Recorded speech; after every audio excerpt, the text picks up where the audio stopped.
Let's talk about the business of the day as it relates to theater with your hosts, Darnell Radford and Mitch Weiss. This is The Business of Theater, a working title.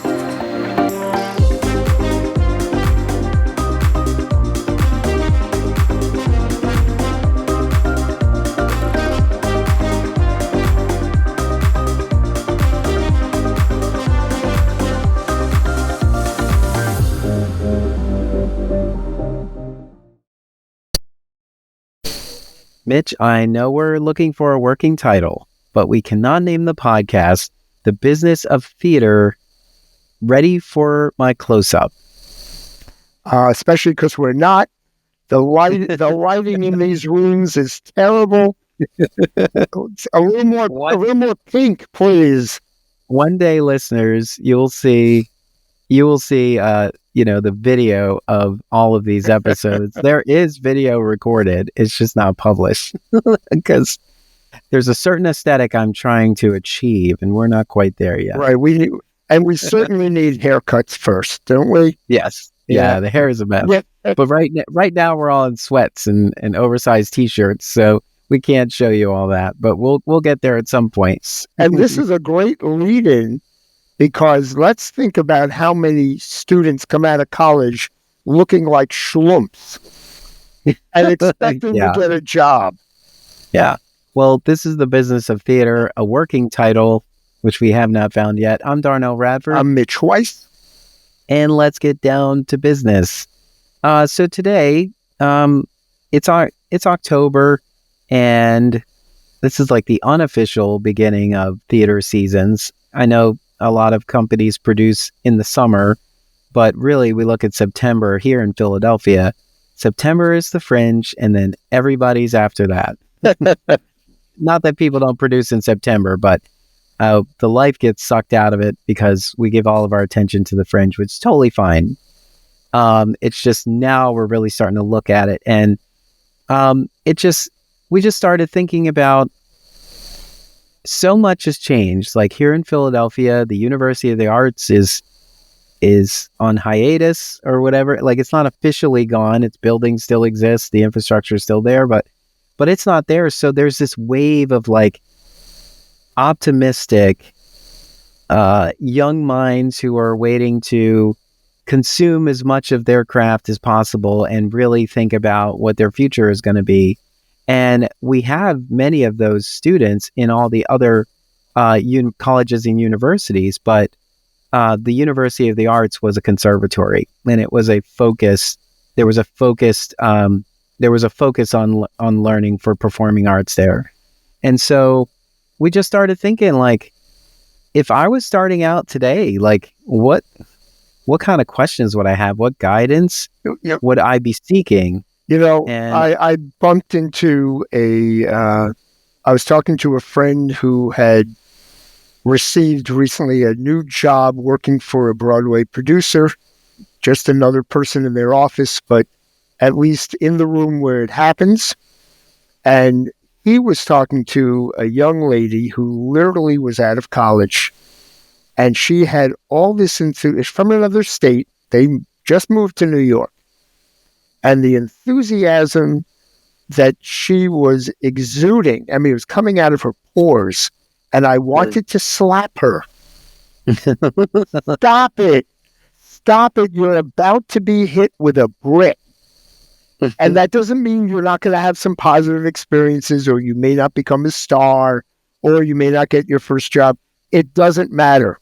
There's this youthful exuberance that I think when you get a little more jaded, can both be exciting and obnoxious, right? Yeah. So let's talk about I stood there, I said, I could give her a billion stories of things to watch out for. Doesn't mean it'll happen to her. Mm-hmm. And I stopped myself. I said, why would I do that? Let her trip on her face if she does. And I left thinking, but that's not right. But then I don't have 14 hours to give her my first story. So So that's a good point. And so I've talked about this with my partner. So for example, our experience, like we went through some shit. And so we're better for it because we're on the other side of it. But at the same time, I don't know if it's the best thing to tell them to warn them about the path that I was on, because it's particularly my path. I feel like I wouldn't necessarily say avoid this. I did this and this is what happened. I would more so, like, I wouldn't tell them how, I would tell them a story, kind of. Like, you have to tell them how you got into that situation and how you got out of it, but in a way that doesn't like scare them from even attempting. Well, It's not like we're saying, go down this alley. I went down this alley and got mugged, but you should go down this alley. It's different. It's bright. yeah. You know, Well, you know what I mean? yeah, but see, the only thing I worry about with what you're saying is, one, I give, even at a young age, I give people credit for being able to filter through the stories of what is relevant to them.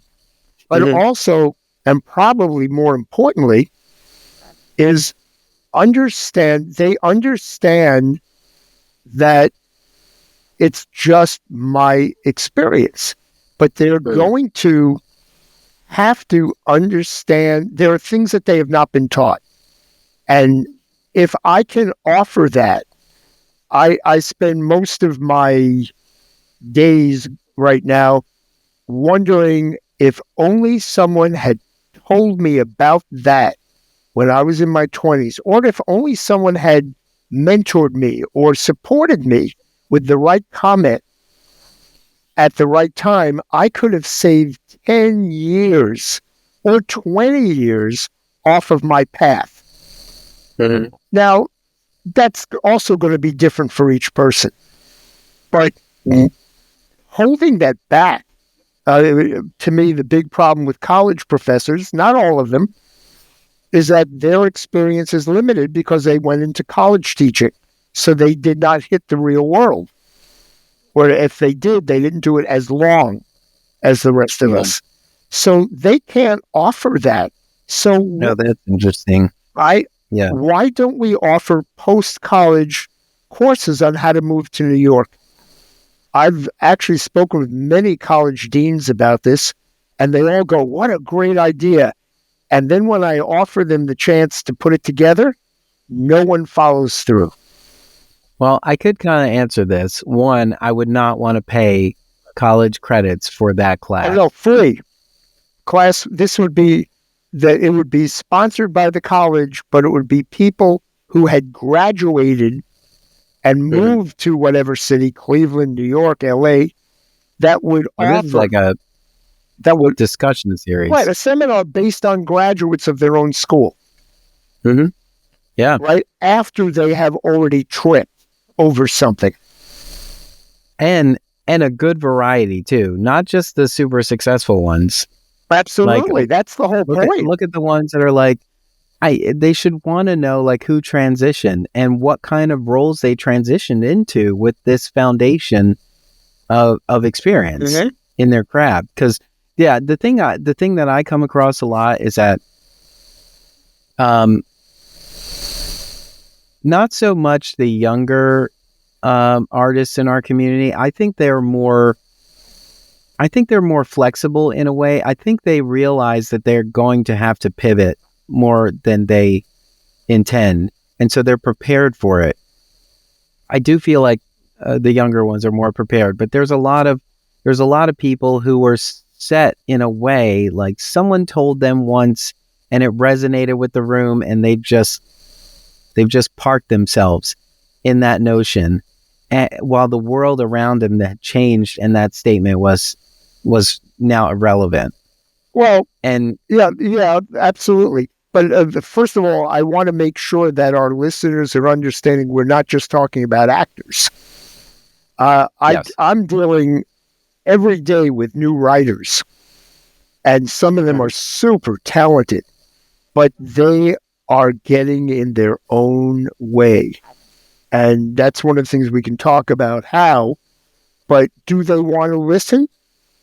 Again, I don't have all the answers. You're not trying to do that, but I can say, you just lost 3 months of somebody willing to give you this amount of money to put your play on. And you did that because you were lazy. You didn't know you were lazy, but this is why you were lazy. And this is how the successful playwright got their first break. And you weren't there for yours, but no one told you to look for it. Things like that. And directors, which are often actors who decided to transition, and dancers who often become managers, and actors who become wardrobe supervisors, and lighting people who transition into film, because that's the theater altogether. On and on. Yeah. I'm sorry. I just tried to make sure we broaden the perspective. This is all valid. So I've been looking at this as artists in general. I'm lumping actors and, musical theater artists, musicians. I'm kind of lumping them into the general artist category because all of them have so many valued and useful talents that are not just for the stage. And not to say that you shouldn't pursue the stage. I'm not saying that at all. I'm just saying that sometimes as a supplement, you can figure out how to use your craft somewhere else. And if you don't see a path for other ways to use your craft, then you do feel limited. Mm-hmm. If you live in a one theater town, right? It's likely that you won't work very often because you're not the only person in town who wants to work for this theater. And so in those situations, there's not enough supply for the demand. And it seems like I'm going to tell you I do not have a formal theater education, but everyone I have asked said that there isn't a real conversation or a real focus on the business in terms of how to run it. You can go into arts administration and they show you how to write grants and how to, but I don't know that there is a class in there that shows you how to raise a building from the ground. Mm-hmm. There's a lot of things that you just pick up on the road. And that's the part that you can't really prepare for without the guidance of people who've already been on the road. This is so funny because currently we are watching Agatha All Along on Disney Plus, and they are on the Witch's Road right now, and it's so. I'm sorry. Wait, what was that? They're on what's called the Witch's Road, and it's this. They're trying to answer questions, and the questions are supposedly at the end of the road, and so they're going through all these trials along the road where they're all being challenged, like all of their skills are being put to the test for like the ultimate, big bad or whatever at the end. And so it's actually resonating with everyone because everyone is on a path. They're on a road and they're being hit with obstacles where they're being challenged. Right. And so, you are thinking quickly to pull in all of your skills to figure out how to accomplish this particular leg of the trials. And I'm just saying, like, there's a lot of people, like, in the past, there was a laser focus on your craft. If you wanted to pursue an actor, you wanted to be an actor, you pursued acting, you took all those classes, and you likely didn't stray from that. You didn't say, I also took an extracurricular and I took a cooking class, you're usually that direct focus was acting. So when you get out into the world, you're aggressively trying to get these acting gigs because it's what you know the most about. It's not that you don't know anything else. It's that this is what you believe is going to get you the most work. Everything else is parked in your brain as a hobby, as something that you're not really going to make a living out of. It takes a long time for you to realize the thing that was like your solace, like you kept going to it when you were not working, was probably the thing that could have been, front and center for you the whole time. Well, And I don't know how to have that conversation with people. well, and then you have to balance that with there are people. I mean, what conversation would any of us have had with Denzel Washington or Marlon Brando, right, about their future and what they should watch out for? When all of a sudden, nothing was handed to them. They were just good, and they were lucky to be in the right place at the right time, whatever combination. Yeah. So part of that is you're talking to people about what happens if they're not lucky, right? And that, to me, though, is what school ought to be. This is not the way you personally have to run your career, and you're allowed to change careers all along the way. But yeah. The first step is assume it's not, your luck is not going to be with you. Let's talk about what other things you might want to know about. One of the things that hurts me to this day are my friends who are extremely talented, who have finally figured out the only way they're going to do their dream role or produce their own music concert or whatever it is they wanted that has been in their heart is if they do it themselves. And so they put together whatever, they raise some money, they figure out where it's going to be, they start bringing people in, and they say, this is going to be as best I can. And then they start getting overwhelmed because they realize, oh my God, there really are 200 separate people on a Broadway show. And they're all working. I just had this conversation today. And they're all working full time. And I'm trying to do this by myself. Part-time. Between three. Thank you. Between three separate diners. Also while trying to have a relationship. Also while trying to bring your art to the front. So we just saw Tick Tick Boom at Theater Horizon here in Norristown, PA. Theater Horizon had a successful run of Tick Tick Boom last season, so successful that they brought it back for an extended run. They also there was like a day or two where something happened in the theater and they had to cancel these shows. And that was one of the days that I was going to go. So I was very saddened that I didn't get a chance to see it live. So we got to see it this weekend. And it was like, oh yeah, Jonathan was so consumed by his craft and trying to get it somewhere that he could just see. You're talking about Jonathan Larson. Yes, right. To see movement. Right, the guy who wrote it. Let's just be clear for those who don't know. Come on, people, do your homework. You got to give him a last name. I'm just going to assume. You got to give him the last name. I know, you're right. Right, Jonathan Larson. Jonathan Larson, creator of Tick Tick Boom and Rent, who died just before opening night of Rent.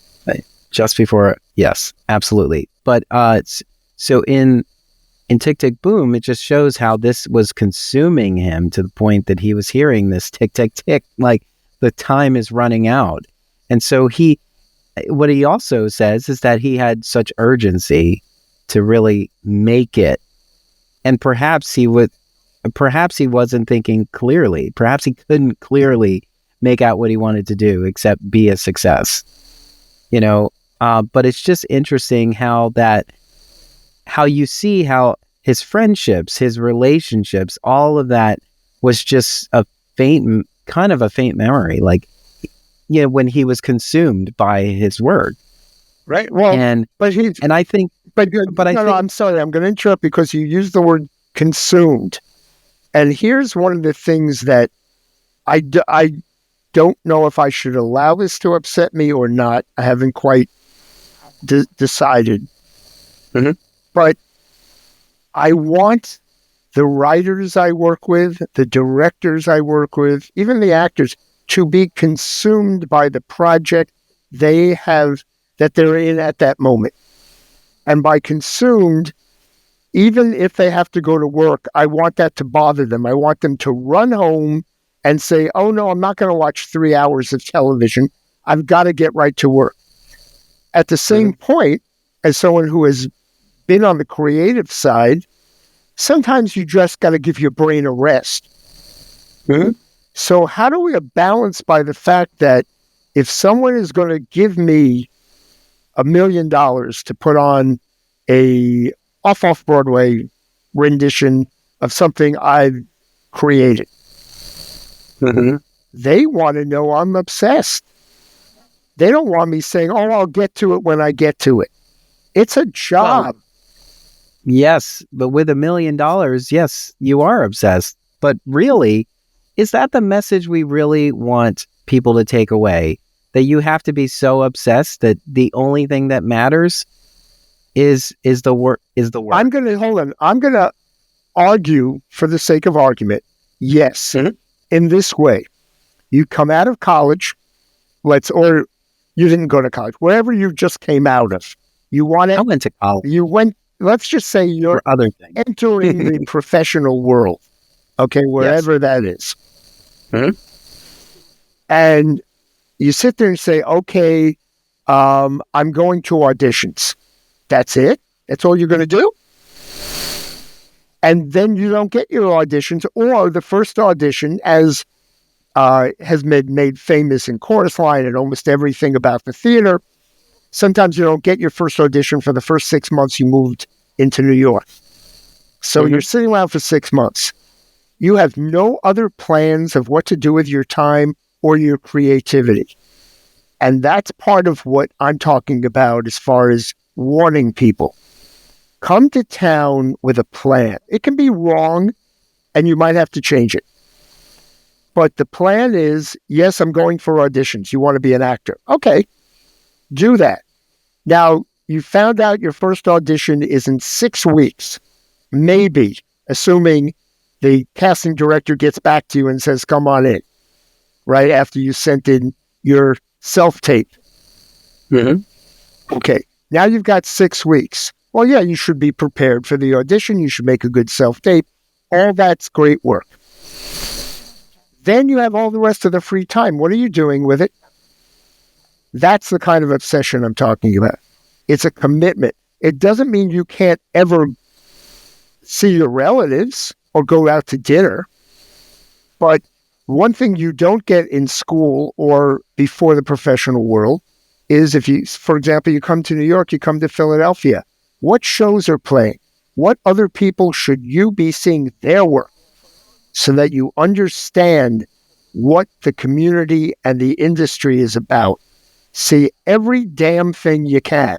You want to know the standards you are expected to live up to, and you don't get that before you join the professional world. Second thing is you need to pay rent. What's going to allow you to do both? You may not find that immediately, but you feel like that's the first thing. Well, but see, if you're obsessed, they're all done on the same days. But you may not find that job on the very first day, but you need to start working for it on the first day. You're right. It's got to be part of the plan. You also have to have set up your bank account, which means you shouldn't have come to New York or Philly without something to back up the fact that you may not get the starting role in your first week. Now, that means sometimes, what if I don't have a rich family? Well, this should have been part of your plan. And why weren't you thinking about it from the first day of college? Why did no one talk to you about how to do that? Why did you not have a discussion with your slightly more well-off uncle that I'm going to need some help? Would you be willing to help me? Then, how do I continue my education? Because that is where you're networking. Forget about your skill set that you always want, but you're going to meet other actors, or you're going to meet directors, or you're going to meet casting directors, or you're going to meet producers just by the fact you've met other people trying to do what you're doing. I can go on and on and on and on. I don't know anyone that first moved to New York who ever had that plan of attack. So how do we do that? And how do I do that without sounding like I'm attacking them, which I don't mean to do. I want them to succeed.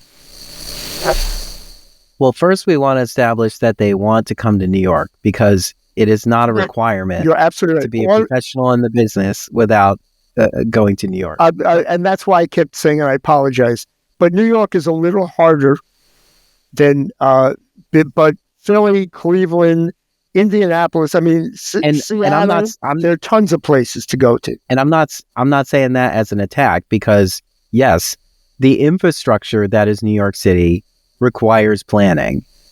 But also the same thought process is relevant in the other markets as well. Mm-hmm. And so like for instance, I went to NYU and studied arts administration because I wanted to understand how New York sees it, and so that I could go back to another market with that mindset. Mm-hmm. Because I was just talking to an intern today. Just because you're a company of one doesn't mean you should operate like a company of one. It's always been my mindset to just assume 300 people work with us, because you have to have that kind of system in place to support whatever it is you're trying to do. If you keep cutting corners because you only have 1 or 2 people working with you, then how would you ever hand this off when it gets to a point where your focus needs to be somewhere else?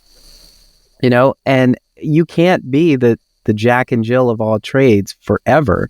It's great to have that knowledge, but at some point you have to realize where your strengths lie, and then you have to allow space to welcome in other people who have strengths in those areas that you were also tackling. Excellent point. And that goes to my point that by seeing other professional theater in whatever city or town you are in, the trick is to raise your vision of what the right standard should be. Unfortunately, my most upsetting story was visiting a town in Wisconsin that I was directing a show, and the first thing they said to me is, you must go see such and such production at the high school. It's the best thing we've ever had in the area. You're going to love it. Well, I don't normally go to high school productions anymore. That's not snotty. They're not around. And I went to this thing, and it has to be on the lower end of the worst things I have ever tried to sit through. I was never so bored in my life. And that doesn't mean nobody was talented on the stage. So now the question is, they think this is the best thing they've ever had. So now you come from that town and you want to be a professional director, actor, producer, lighting designer, stagehand, whatever. If that's your vision of what is good, you're in trouble. So you need to, and God bless the parents who take their children when they're young to see these productions at Kennedy Center or at the Amundsen or Seattle Rep when it was there, or Steppenwolf in Chicago, or Theater Exile, and you see what is possible. Then you know that's not good enough. It doesn't mean you're not going to support your friends. But if you want to join this industry, you need to help me as one of those 300 people you brought up to be considered. You want to help me raise the standards so that the audience goes, even if they don't know why, they go, wow. So, what'd you think of that high school show? Well, I wanted to stand up and hiss. What? What do you mean? I mean, I've seen shit, but never like this. Luckily, it was so long ago, I don't remember how I got out of commenting. Yes. But I think the next day was a rehearsal. I just dug myself into rehearsal, so I didn't have to answer. Well, I really like those points that you made. We want to raise the standards. It is valuable to see theater that's above your current position, especially if you are an up and coming theater arts leader. If you're an administrator, if you founded a company, sure, you have ideas. Of course, you started the company because you had ideas, you had stories you wanted to tell, but you really should experience the work that's being produced around you, because you'll get ideas about, like, I know for a fact I will never ask anybody to work for free ever again. I will never do that. When I started my company, at first I had to, Right. because I didn't have any money. And I was like, here, I'm going to put everything into getting us to stage. I'm going to take care of you at the same time, but I can't cut you a check. And we've all And been it's not there. like I was, yeah, and it's not like I was riding around in a BMW at the same time. And like, I didn't run through the theater like I was a bull in a china shop. I was on the I throwing my was weight on the around. phone today with a Broadway director, and I just said, if there's any chance you're interested in this particular play that I'm trying to develop, look, I understand what you'd like to make of it. I don't have that kind of money. This is all we can afford. No one will go away without making some money, but it ain't going to happen on the level of Broadway. But if you're willing to help develop this, maybe we could get there. And they're going, well, of course, I've worked for, he said, I've worked for free. He said, I've done that before, and he said, I don't want to do it anymore, but now I'm making enough money doing the professional productions, I can afford to work on something else. So it is about a personal connection that you are still saying, but we're looking to produce the highest standard we can. And how do you meet these people? Well, first of all, let's go back a step. In order to see all these plays and musicals, they cost money. So now you come to New York, Philadelphia, Chicago, wherever you're going. And this is why I tell people you can't come to a professional industry with no money in the bank. You can keep it cheap. I've sat in the last row. There are all of these different lotteries for shows.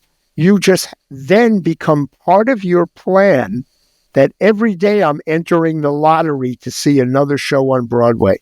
And it'll still cost me $25 or $40 or whatever it is, but it's not $200. And I'm willing to sit in the first row or the last row in order to see as much as I can. Yes, these are all good points. I made this sort of connection the other day. I was talking about, the book How to Be a Working Actor, which you can find where books are sold. talks about getting in the mindset of you incorporated, like you're in business to get you work, and you have to think about all the things you do to make sure you are at your best. And some of that is taking in the very crap that you're trying to work in. So yes, there's a part of, if you think about it as your business, you incorporate it as a business expense, sends you out to see theater, covers your travel and covers if you had to eat or anything like that. All of this stuff is part of what is laying the groundwork. It's laying the path for you to actually work. So you have to understand this, because you might have a conversation with somebody about, something that's on stage right now. If we're in New York, if it's on Broadway right now, and you can talk intently about it with this person who ends up being somebody who can actually get you work. And because of that conversation, they're going to be like, your shit. And we had a great engagement here. I can tell you're just somebody I want to have on my team at some point. I'm going to keep my eyes open and see if there's any opportunities for you. Like, this is important because your resume is just like everybody else's. Well, and I want to add, on a blank sheet. It's on a piece of paper. It's not you per se. And I want to add to that. I've spoken to many actresses specifically. This is lately, who I say, well, do you also dance? And no, I'm a dramatic actress. What does that have to do with anything? Dramatic actresses can dance. It's a skill set you don't have. You never know when someone's going to need it in a play. And no one's saying you have to be better than Alvin Ailey dancers, they're just saying, why not learn to tap? Why not learn some modern so that you're not a total wimp when you're asked to do this? And they looked, I was getting stares as if, you're like, are you crazy? And I'm going, what? You don't learn everything at school. Theater, dance, singing, it's an ongoing education. And I always bring up the most wonderful Donna McKechnie, Tony winner for A Chorus Line, who is, I won't say how old she is, but let's say she has had a full life. She is still taking dance lessons, and she was the star dancer in A Chorus Line, and in Promises, and in Company. And the woman can dance rings around some of the chorus boys at her age, and she is currently in Wicked on Broadway. And mostly because we all know she can do anything. She may not be the world, when she was in Chorus Line, she wasn't the world's best singer. She was a great singer for that show. But she kept taking vocal lessons, and she kept taking dance lessons and acting lessons her whole life. So please, people. Anyway, I'm sorry. You're smiling, Darnell. Oh, no, I was going to say, white girls can do anything, can't they? Well, you know what? Now let's talk about other people. Let's talk about Adrienne Lennox and Stephanie Pope. If you're new to the podcast, this is what I do. Yeah. But find elements of the canon and incorporate them in. No. All of that. But I have to bring up Adrienne Lennox, a black actress who won a Tony for Doubt on Broadway, and is magnificent. I saw her in a musical, and she took the leading. She had the secondary part. It was a major part, but it was secondary. And she blew the leading actress away. I don't want to mention who it was, but you would know her because she could do that. And yet she won in a dramatic play. It's being prepared for what the exciting playwright gave you and what the director wants, and then killing it, not just doing it. You have to kill it. So you are in competition with 50,000 other actors in New York. Well, the most valuable point that you made about Donna McKechnie is that she is still taking lessons. Yeah. And I do think people have a mindset, or maybe that they're just moving so fast, like perhaps you are going from job to job, but at the same time, you still have to continue to exercise. And that's what the lessons are. That's just continued education. It's exercise. You have to continue to flex those muscles. And just because you're focusing on a show, you might be in one show for 5 straight years. That's right. And it'll be mundane and routine. And so you need something to shake that up. Take a dance class. Take a class. Yeah. Period. And there's so much value in that. There's so many people who think that they have all that they need and they're just not getting breaks. And really, it's like everything's changing all the time. Like, this is the reason, if you've been listening to the podcast this far, thank you, 3 seasons, still going strong. The fact that we're constantly talking about how everything continues to change. Like the way, the mindset we had about the business of theater has changed. On the other side of the pandemic, it meant one thing. Now it is something totally different. And we still didn't even have enough anecdotal evidence, information, guidance to show us how to move through this decade. And we're already 4 years into it. Things are continuously changing. There's always a conversation being had, just like the one in our last episode with Alan Harrison. That might be new information for some listeners, and it might be something that you factor into your future decision making. And quite honestly, this era of change, and it's always an era of change, but this particular one, the regional nonprofit theater is falling apart.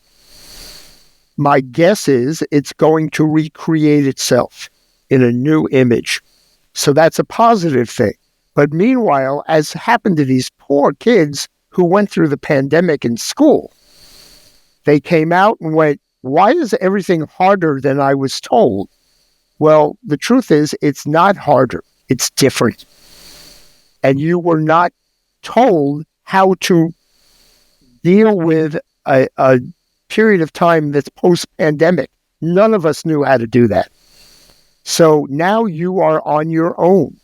And if you're on your own, do you sit on your butt? Do you just go to your sales job or your weight job?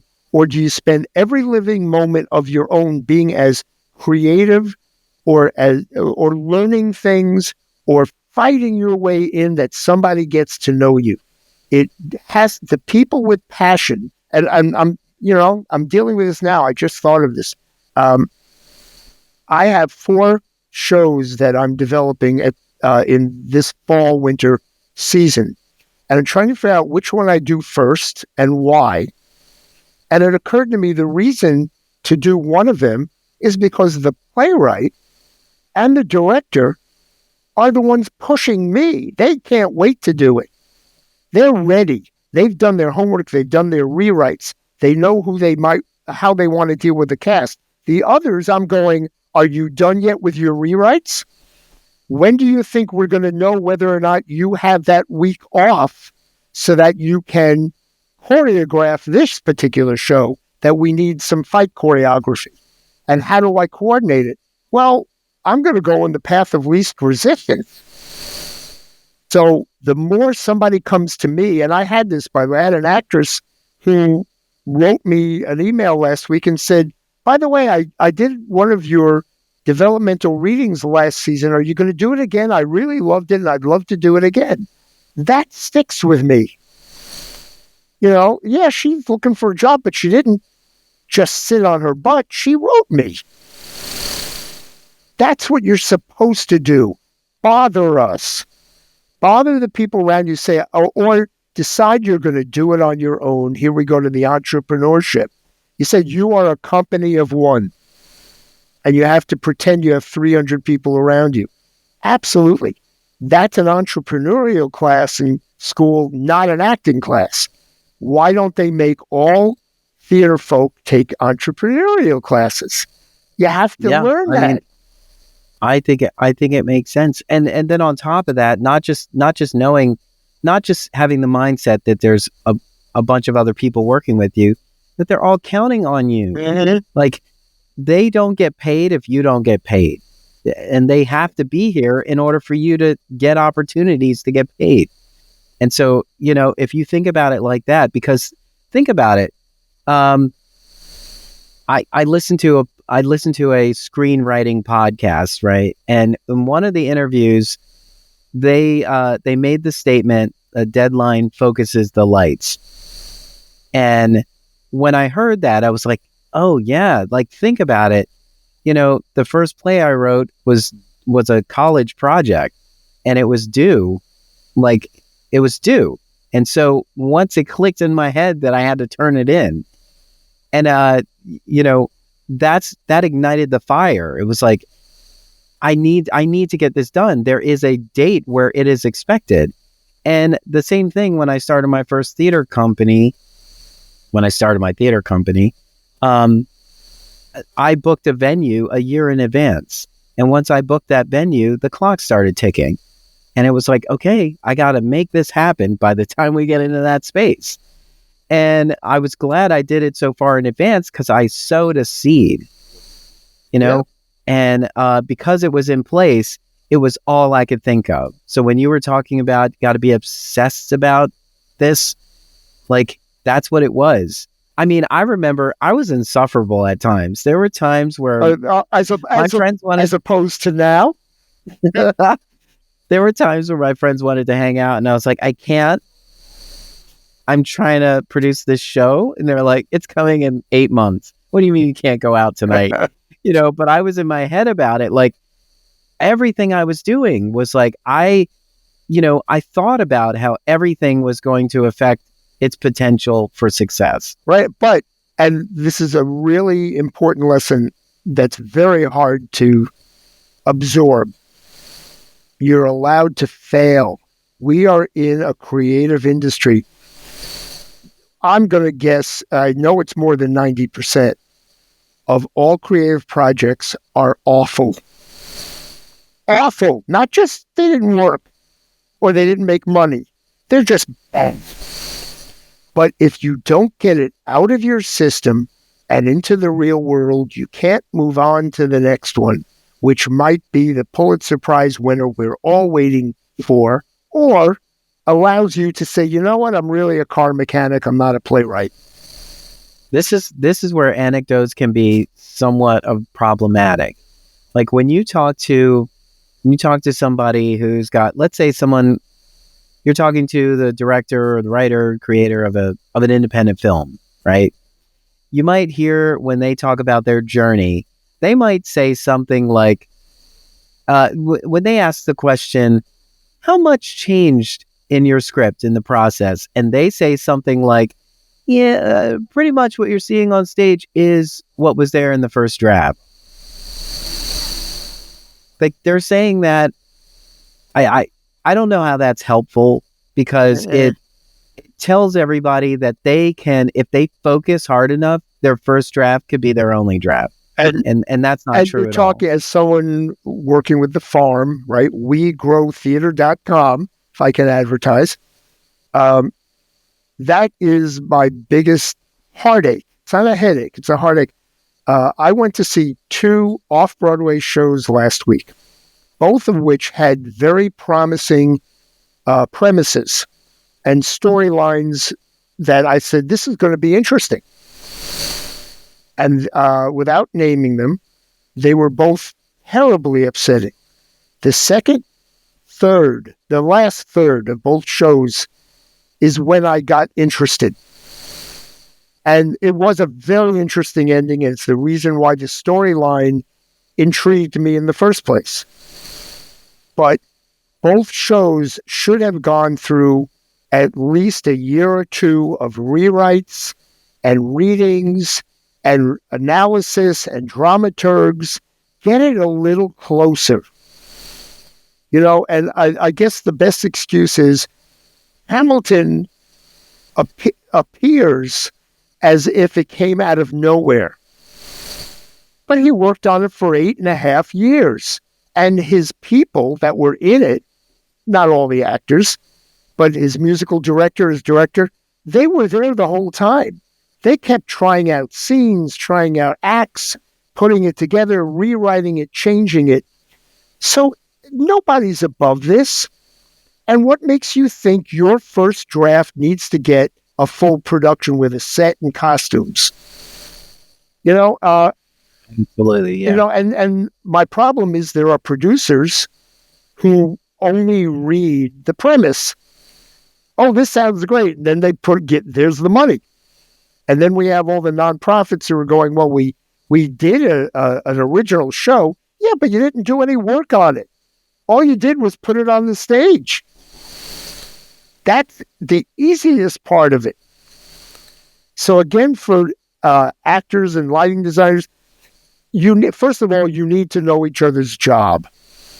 Because one of the great things, Chorus Line, which had the first computerized lighting on Broadway, to listen to the lighting designer talk to the costume designer about what colors were going to reflect and refract in the particular gels that designer was going to use in that particular scene changed my entire vision of how I deal with lights on stage. It was, I'm the director, I don't know shit. I'm going to let these designers talk about it in front of me, and if I have input, I'm going to add. That's also good advice too. It doesn't matter what you know. You don't know everything. Mm-hmm. And you got to allow the people around you to feed you, to educate you further. I think there's some sort of statement that you're in the best place when you're not the smartest in the room. Right. You're in the right place. If you're the smartest in the room, you got to leave that room. You need to be challenged. take it for what it is, but it's better to be in a space where you're constantly learning and growing, and challenged. You want someone to say, that scene really didn't make sense. And you're going, well, I thought this was, no, you don't have to be defensive. You can ignore that reaction, or you can decide to think about it and analyze it. And also think about you're probably not above criticizing work that took years to get on stage and is a success in its own right, but it didn't rub you the right way when you went to the theater and saw it. You have no problem being critical when you're talking to your friends who are like-minded, in the same career, and just bad-mouthing something that people worked so hard on. Yeah, when you think about it like that, you have to remind yourself that those people at their level are still subject to criticism. Yeah. So what makes you think that you will not come across any criticism whatsoever? So we all have something to learn. It's better to approach it from a position of, I don't know everything. I just know that this works for me, or this made sense to me up until somebody gave me more information. And now you lead into perhaps the most important, most difficult lesson. Nobody can criticize you if you're doing nothing. And in our industry, whether or not you go out there onto a street corner, I give those street performers so much credit. Wow, how scary to walk out to where there are people who would beat you over the head with a trumpet rather than play it before they would even listen to what you're trying to put forward. Comedians, stand-up comedians who get up there and they're willing to be spit on and yelled at. I mean, we have a very obnoxious society right now. And it's hard to have the thick skin. But certainly, I just gave you this appraisal of these two shows I saw off Broadway, and I'm thinking these people put their heart and soul into it, and I just threw it away by saying, guess what? They didn't work hard enough on it. How dare me? Except for the fact that I'm the one buying the ticket. So, yeah, right? And we're not all insiders, so I often approach a show. I'm trying to give myself to it all together, but if there are things that didn't resonate well with me, I think about, what did this show need, or what did I miss? Mm-hmm. And so I'm really trying to think about, first I'm turning inward. Was I not fully paying attention? I know I dozed off for like 3 hot minutes because the lighting, the temperature, sometimes is the perfect storm for a power nap, And, but it may not be that any part of the show wasn't good. It might just be that you missed something and now you're having trouble piecing it together. And so there's many times where I'm saying, like, I'm also feeding off of everyone else's response and saying, like, why am I not getting that? Right. What did I miss? Like, I really need to explore this further because there's something that everyone else took away that I didn't. And I want to understand that. I don't want to just write off, I hated the show, I'm out of here.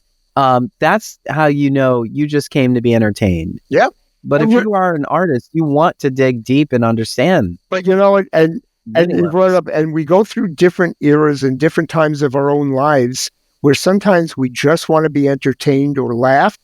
And sometimes you walk into a very profound intellectual study of what went wrong in 1447 in, Afghanistan. Who cares, right? But you're saying there are times in which your brain learns. Your brain goes, wow, I never thought of that. This now engaged every synapse in my brain. Or you can just go, I had a hard day at work. All I wanted to do is laugh. I can't concentrate on this. Both are valid audience, but we in the industry support each other by saying, but your art was of a high standard. And that means there's some audience that responded to it in the way you were hoping they would. I think that's most of our goals. That's, I will use Shuck, the musical, as a great example. I ignored that musical forever until the last month of its run on Broadway, because at first people were saying it's all lowbrow humor. It's like television, down home hillbilly stuff. And I'm going, I do not need to spend $100 on a seat for that. So I ignored it. Then all of a sudden, friends were coming back and saying, oh no, this is lowbrow and the highest brow. It has all these levels. I laughed my butt off. The music was great. The performance was great. I'm going, something's going on here. I guess if I can get a discounted ticket, I'll check it out. And I did. And now I'm a giant fan. I think it's a wonderful show. If you see it in your neighborhood on tour, I'm advertising it. Go. It's still lowbrow, but it's so funny and it's relevant. It was iconic. It was iconic enough to have placement in the Museum of Broadway. There you go. It's like it's resonating enough. Let's shine a light on it here in this moment.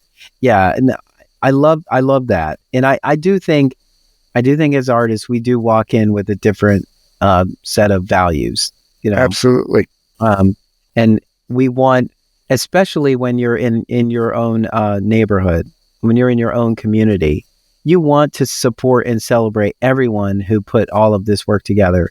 And so I know that you've been in a show, you've experienced a show where perhaps a sound or lighting cue didn't go at the right time, and what was supposed to happen there, and you forgive it.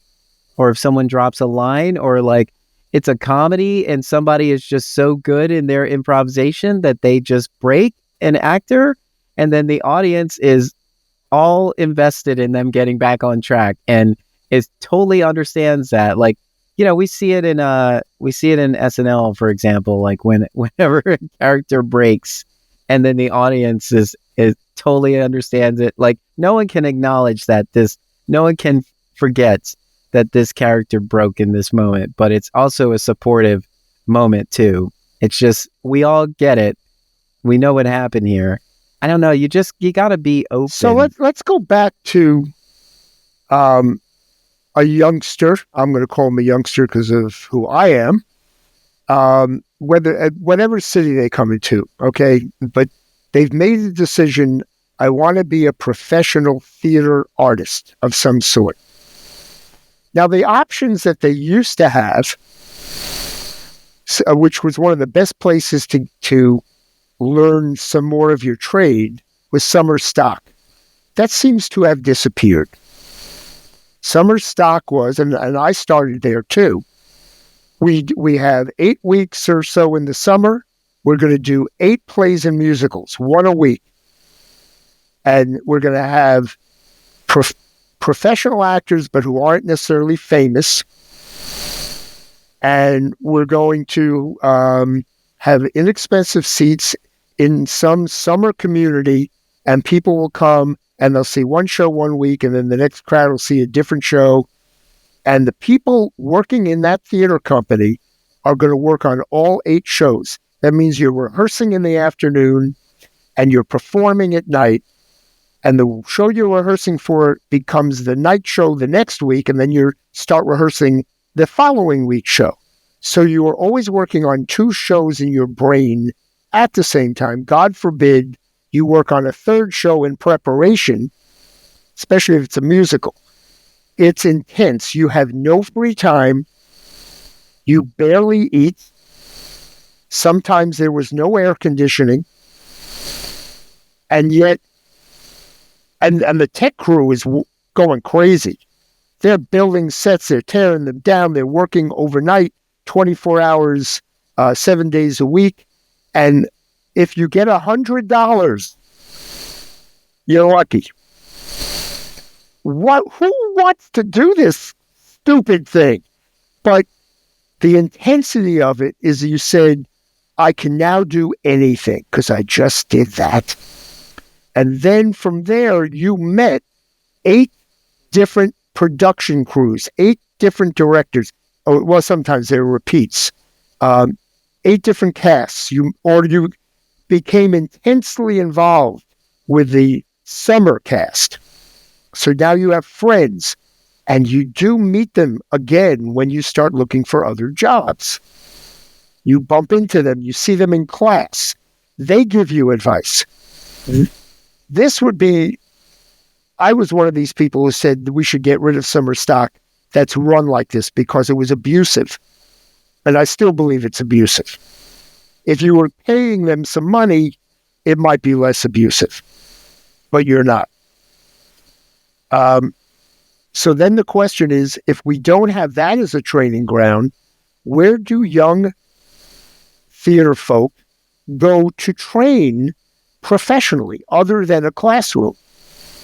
And now I go, well, it used to be I could go to a regional theater during the year, get a job in one show in Indianapolis or in Kansas City. There's a great theater in Louisville, Seattle. I would go somewhere, I'd audition, and wherever they sent me, I'd work there for 6 weeks, and I met people, and I got some training. It still wasn't Broadway, but hey, I met people, and I come back to New York, I go to class again. Now the regional theaters are closing, and they're usually using local people because there are less of them, and there are plenty of local people. I ask again, as we end this podcast, what do we tell young people to do? And that answer we will find in the next episode of The Business of Theater, a working thing. That's terrible. That is an awful thing. Not to leave you hanging, audience, but that's the point. Yeah. These questions are rhetorical. And the answer is not so finite that there's only one answer. There are many paths, and you have to inquire from the people who are already in the business to at least understand the paths that you can consider, but also to be open to the many things that your craft can do, the many paths that your craft can take you on as well. Like if you have this mindset of being, there's only one way for me, like if you only go to one audition, you're going to be disappointed because you're going to that audition thinking that you nailed it, you did the best you possibly could, they're definitely calling you. You would be so disappointed if you only went to that one audition and you didn't get a call back. That's why you have to go to all of the auditions, as many as you are able to do. But remember, that's part of your business. And it's also exercise, too. You're getting better at auditioning. You're getting more comfortable in the space. Like, you should be able to walk into these spaces and just have all of your energy and not have a moment where you're like, I'm sorry, I'm nervous. Can I just get a minute? Like, you can always tell in an audition when someone has not prepared to be here today. And if you had any idea of what everybody goes through just to make sure that all of you can enter in the space that day, it's like it's a disservice to you and to everybody that came there to see you. And I have to qualify what you said, because one of the other gigantic, it's not a small change, it's a gigantic change in our industry is a self-tape instead of the live audition. That although now live auditions are allowed, for a while they weren't allowed because of COVID. But now that they're allowed, most casting offices don't even want them. They're very time consuming and they're expensive because you have to rent the room to have the audition in. So now you have a problem.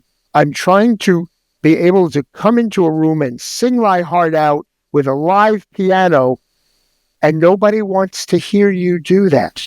But that's your talent. So you have, and this is the hardest thing, and this is why it should be more than you're on your own. But we have to express to the people just getting started, you need to find as many mentors and friends and talk it through, but most importantly, take action. If you're going to put out a self-tape, ask 100 people, what's wrong with my self-tape? How do I fix it? How do I make it better? And of course, most of your friends are going to say, oh, you were wonderful. But that's not who I'm talking about. you ask a casting person. You actually, Even though you call them up. You ask them, will you give me a response to this?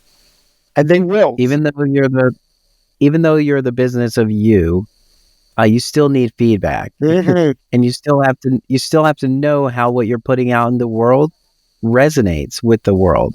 And so that's why you ask for feedback. And sometimes your friends who may not be theater people can give you the best feedback because they're not invested in this like you are. They can just look at it and go, I don't feel entertained. I don't like the lighting in here. I don't know that this is the best presentation of you. You know, they will be raw and real, as opposed to somebody who just doesn't have time and you have wasted their time because you're not prepared. So all that stuff is valuable. And speaking of time, we are out of time.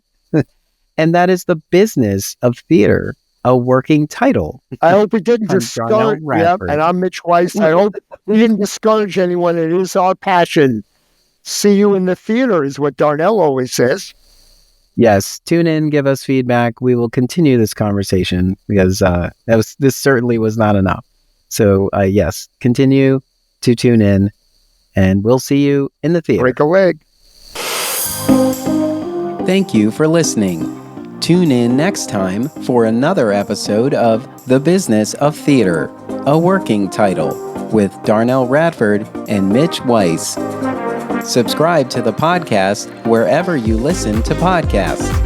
Share the podcast with a friend, colleague, or give us some social media love. This podcast is an Emory production. Visit us online at